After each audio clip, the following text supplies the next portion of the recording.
আবারও ফুল দেখা দিচ্ছে আমাদের। মোটামুটি এই সপ্তাহের মধ্যে ইনশাআল্লাহ ফুল চলে আসবে।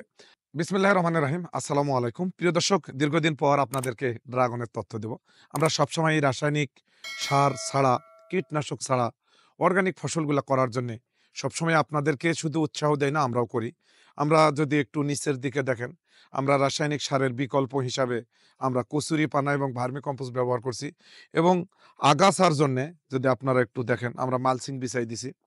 এখানে আগাছা যদি হয় তাহলে কিন্তু আমাদের ফসলে পোকামাকড়ের উপদ্রব দেখা যায়। উপরে যদি আপনারা দেখেন, আমরা নেটিং করছি ১ বছর আগে। আমরা প্রযুক্তি ব্যবহার করি সবসময়ই। নেটিং করার কারণে আমাদের ড্রাগনের সরাসরি সূর্যের আলো পড়ে না। এই ড্রাগনের স্কিনগুলা যদি একটু দেখেন, আলহামদুলিল্লাহ এখন এই যে ফুল আসা শুরু হইছে। আমরা এই বছর নিয়ত করছি রাসায়নিক তো সার ব্যবহার করি না। আমরা কীটনাশক, ছত্রাকনাশক কোনো কিছুই ব্যবহার করি না। একটা অর্গানিক ফসল সবসময়ই আমরা আসলে ফসল খাই।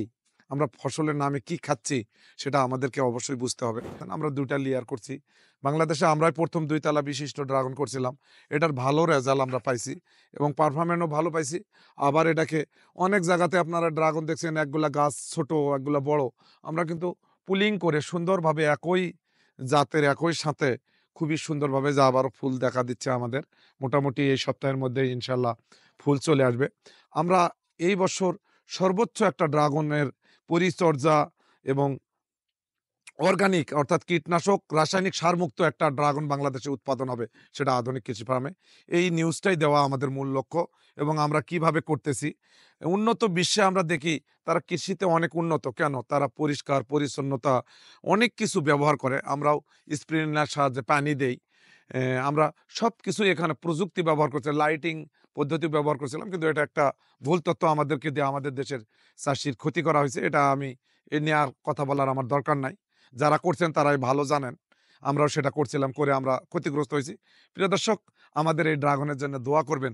আমরা যেন একটা ফ্রেশ ফুড আপনাদেরকে উপহার দিতে পারি এবং আমরা আমাদের বাচ্চা-কাচ্চা নিয়ে খাইতে পারি।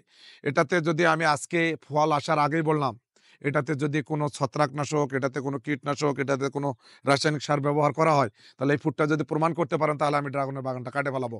আগাম থেকেই বলতেছি, আমি অর্গানিক ফসল নিয়ে কাজ করি। অর্গানিক করেই ইনশাআল্লাহ আপনাদের হাতে তুলে দেওয়ার চেষ্টা করব। হয়তো আমার ফসলটা সবার হবে না, অ্যা পছন্দ হবে না। কারণ আপনারা তো ফরমালিনযুক্ত খাবার খেয়ে অভ্যস্ত। বড়র দরকার, এর দরকার। আমরা সুন্দরভাবে এটার পরিচর্যা করে আপনাদেরকে একটা সুন্দর ফল উপহার দেওয়ার চেষ্টা করব। তারই একটা ছোট্ট আপডেট আপনাদের দিলাম। আসসালামু আলাইকুম।